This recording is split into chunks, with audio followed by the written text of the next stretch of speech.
बिस्मिल्लाहिर्रहमानिर्रहीम। अस्सलाम वालेकुम दोस्तों, क्या होगा अगर मैं आपसे कहूँ कि आपके शरीर में एक ऐसी चीज़ धीरे धीरे बढ़ रही है जो शुरुआत में कोई बड़ा दर्द नहीं देती, लेकिन समय के साथ चलना फिरना तक मुश्किल कर सकती है। और सबसे हैरानी की बात यह है कि आपका शरीर इसके संकेत पहले से देता रहता है, लेकिन हम उन्हें कभी थकान समझ लेते हैं, कभी कमज़ोरी और कभी बढ़ती उम्र का असर।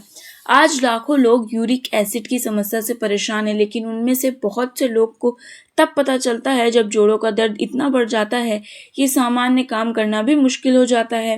अगर समय रहते इसके शुरुआती संकेत पहचान लिए जाएं और डॉक्टर की सलाह के साथ सही कदम उठाए जाए तो कई मामलों में इस परेशानी को बढ़ने से रोका जा सकता है।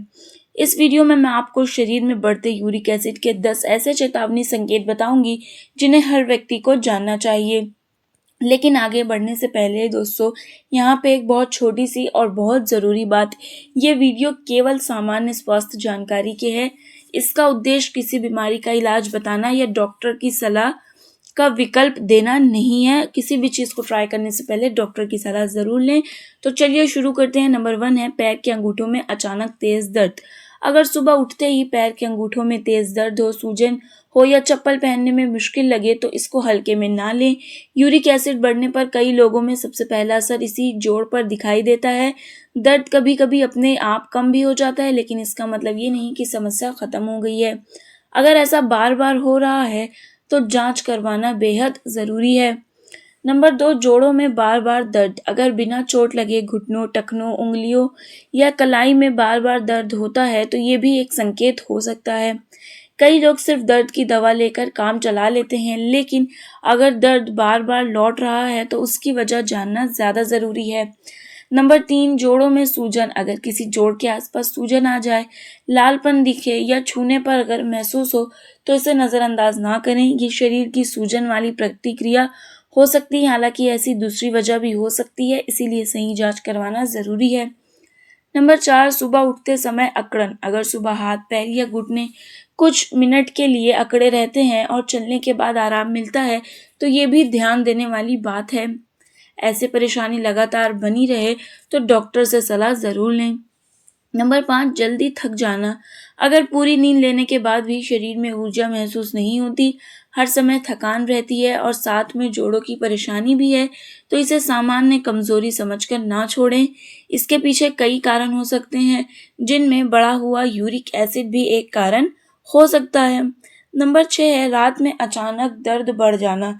कई लोगों को दिन भर कुछ खास परेशानी नहीं होती, लेकिन रात में अचानक किसी जोड़ में इतना तेज दर्द शुरू हो जाता है कि नींद खुल जाती है। अगर ऐसा एक से ज़्यादा बार हो चुका है तो जांच करवाना बेहतर रहेगा। नंबर 7, बार बार किडनी स्टोन होना। कुछ लोगों में बढ़ा हुआ यूरिक एसिड किडनी स्टोन बनने का जोखिम भी बढ़ा सकता है। अगर पहले भी स्टोन हो चुका है और साथ में जोड़ों का दर्द भी रहता है तो डॉक्टर से यूरिक एसिड की जांच के बारे में बात करें। नंबर 8, छोटी छोटी गांठें लंबे समय तक। यूरिक एसिड ज़्यादा रहने पर कुछ लोगों के जोड़ों के आसपास छोटी सख्त गांठें बनने लगती हैं। हर गांठ यूरिक एसिड नहीं होती, लेकिन ऐसी स्थिति में डॉक्टर को दिखाना बेहद ज़रूरी होता है। नंबर 9, चलने में परेशानी। अगर पहले आसानी से चल रहे थे, लेकिन अब जोड़ों के दर्द की वजह से सीढ़ियाँ चढ़ना, बैठना या उठना मुश्किल लगने लगा तो इसकी वजह पता करना भी बहुत ज़रूरी है। दर्द को सिर्फ उम्र का असर मानकर ना टालें, इस पर ध्यान दें। नंबर 10 है दर्द का बार बार वापस आना। यूरिक एसिड की सबसे बड़ी पहचान ये है कि दर्द आता है, कुछ दिन रहता है और फिर कम हो जाता है। लोग सोचते हैं कि बीमारी खत्म हो गई, लेकिन कई बार यही सबसे बड़ी गलती होती है। अगर दर्द बार बार लौट रहा है तो जांच करवाना और सही सलाह लेना भी ज़रूरी है। अब सवाल आता है कि आखिर यूरिक एसिड बढ़ता क्यों है। हमारा शरीर रोज कुछ मात्रा में यूरिक एसिड बनाता है और किडनी उसे पेशाब के रास्ते बाहर निकाल देती है, लेकिन जब शरीर ज़रूरत से ज़्यादा यूरिक एसिड बनाने लगे या किडनी उसे सही तरीके से बाहर ना निकाल पाए तब इसकी मात्रा बढ़ने लगती है।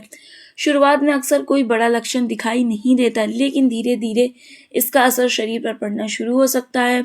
सबसे पहली वजह होगी पानी कम पीना। बहुत से लोग पूरे दिन में बहुत कम पानी पीते हैं। जब शरीर में पानी की कमी होती है तो किडनी का बेकार पदार्थ बाहर निकालने में ज़्यादा मेहनत करनी पड़ती है। अगर डॉक्टर ने किसी दूसरी वजह से पानी सीमित करने को नहीं कहा है तो दिन भर थोड़ा थोड़ा करके पर्याप्त पानी की आदत बना लीजिए। दूसरी वजह गलत खान-पान। आजकल फ़ास्ट फ़ूड, तली हुई चीज़ें, ज़्यादा मीठे ड्रिंक और प्रोसेस्ड फ़ूड हमारी रोज़मर्रा की ज़िंदगी का हिस्सा बन गए हैं। इनका बार-बार सेवन शरीर के लिए अच्छी नहीं माना जाता है। संतुलित भोजन और घर का ताज़ा खाना हमेशा बेहतर विकल्प होता है। तीसरी वजह लंबे समय तक बैठे रहना।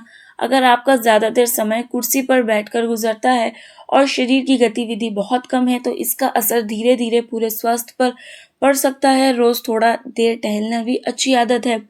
चौथी वजह बढ़ता हुआ वजन। ज़रूरत से ज़्यादा वजन सिर्फ दिल या डायबिटीज़ के लिए नहीं बल्कि यूरिक एसिड के लिए समस्या का जोखिम भी बढ़ सकता है। इसीलिए वजन कम करने की कोशिश धीरे धीरे और सही तरीके से करें। पांचवी वजह पारिवारिक इतिहास। अगर आपके परिवार में पहले से किसी को यूरिक एसिड की समस्या रही है तो आपके लिए समय समय पर हेल्थ चेकअप करवाना फायदेमंद हो सकता है। इसका मतलब ये नहीं कि आपको भी ये समस्या ज़रूर होगी, लेकिन सावधानी रखना बेहद ज़रूरी है। कौन सी चीज़ें खाने में सावधानी रखनी चाहिए? सबसे पहले यहाँ पर एक बात अच्छे से समझ लीजिए।